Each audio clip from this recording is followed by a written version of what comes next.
Hello. In this last video, we are going to take a look at one more example of finding a Taylor polynomial and then finding the remainder term or the error.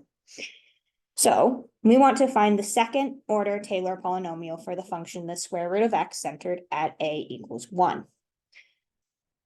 So the second order Taylor polynomial is going to be p2 of x, which equals the function at a over 0 factorial x minus a to the 0, and a is 1, plus the first derivative at a over 1 factorial x minus a to the first, plus the second derivative at a over 2 factorial x minus 1 squared.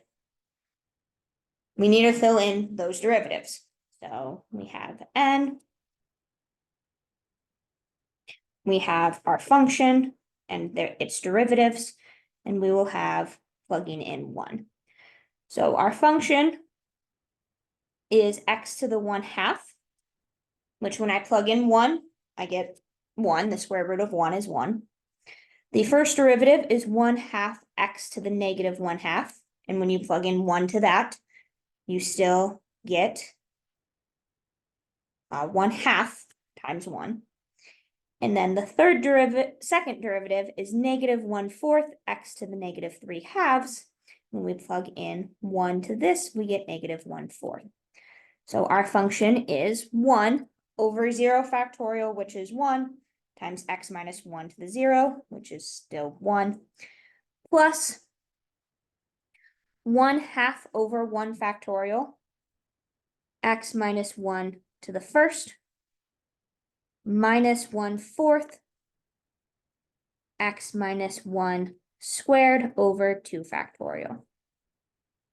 So there is our second order Taylor polynomial. And 4 times 2 factorial is 8. So we could simplify this to the line that is being written of 1 plus 1/2 times x minus 1 minus 1/8 x minus 1 squared. But this second line is more than simplified enough to count as the Taylor polynomial. Now we want to use that the remainder term to find a bound on the error. Figure out how good of an approximation is this on the interval 1/4 to 7/4. So finding the bound on the error is that we know the absolute value of Rn of x is less than or equal to m times the absolute value of x minus a, and a is 1, to the n plus 1 all over n plus 1 factorial. And since we have the second term Taylor polynomial to find the remainder of p2 of x, we would be plugging 2 in to n. So this is m times x minus 1 cubed over 3 factorial. The big thing we need to find is m, and m is the largest value of the absolute value of the n plus 1 derivative. And n plus 1, in this case, n is 2. So the n plus 1 derivative is we need to find the largest value, the second derivative. Sorry, n plus 1. N is 2. We want the third. The next term, it's the same thing that's going in these spots. We want the third derivative. Now I'm going to copy this table down, specifically this line, because we're going to pick up and need to find the third derivative and fourth derivative. We have n, and we have the nth derivative. So the second derivative we found to be negative 1/4 x to the negative 3/2, meaning the third derivative is 3/8 x to the negative 5/2. We want to find the largest value of this function. This is the process of finding an absolute maximum that we had to do in Calc 1, of finding extreme points, finding when is the derivative 0, or testing the endpoints.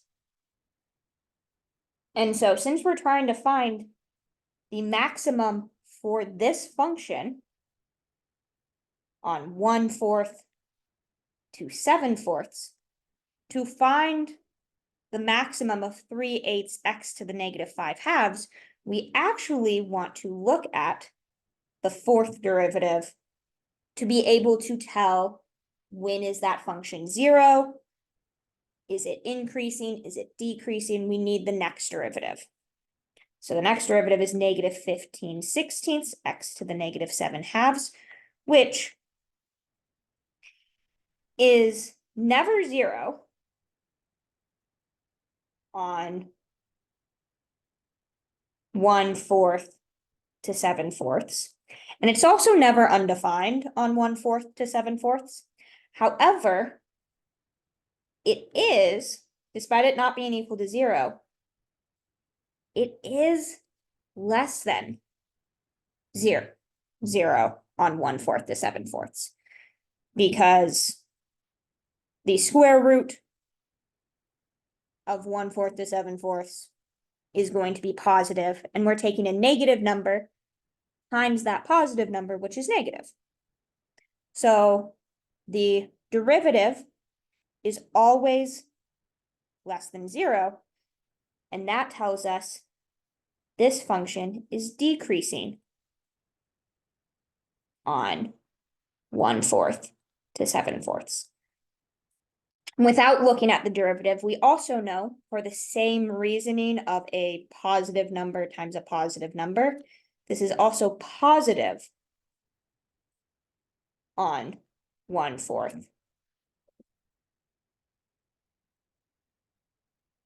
to 7/4. So it's positive and decreasing, meaning don't fully know how it's decreasing, but it's going to look something like this. Or maybe it looks like this. Either way, the largest value of 3/8 x to the negative 5/2 is going to occur at 1/4. So m is going to be 3/8 times 1/4 to the negative 5/2. This is going to be the same as 3/8 times 2 to the 5th, or 12. So m equals 12. So we can plug that in. This is 12 times x minus 1 to the 3rd over 3 factorial. The last thing we want, this is a good remainder, and it's going to work if I want to find the remainder at 1/4. I can estimate it by plugging in 1/4. If I want to estimate my remainder at 5/4, I can do that by plugging in 5/4. But if I want a number that bounds the entirety of 1/4 to 5/4, I'm going to plug in an x value that is the furthest from the center. So x, to get a single bound, plug in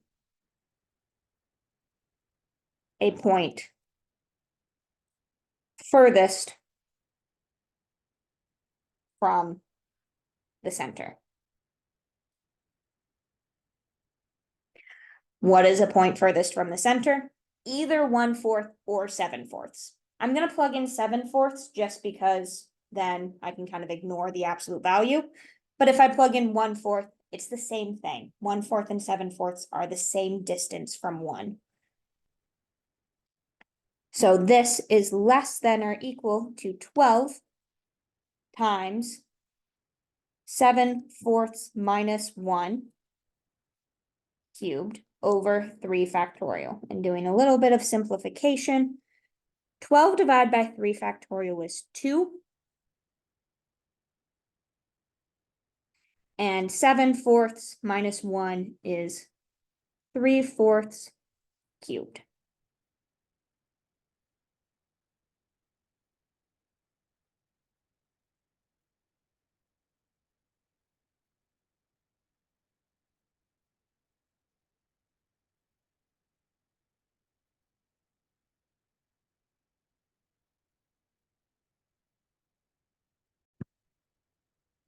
This is, again, more than simplified. Really, to find the remainder, we could stop here. But to get actual numbers of what is this remainder looking like, 3 cubed is 27, and 4 cubed is 64. So this remainder is 27 over 32. So we know we are going to be within 1 of an actual answer and less than 1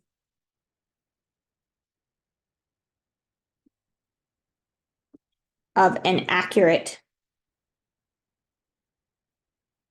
answer when using this remainder.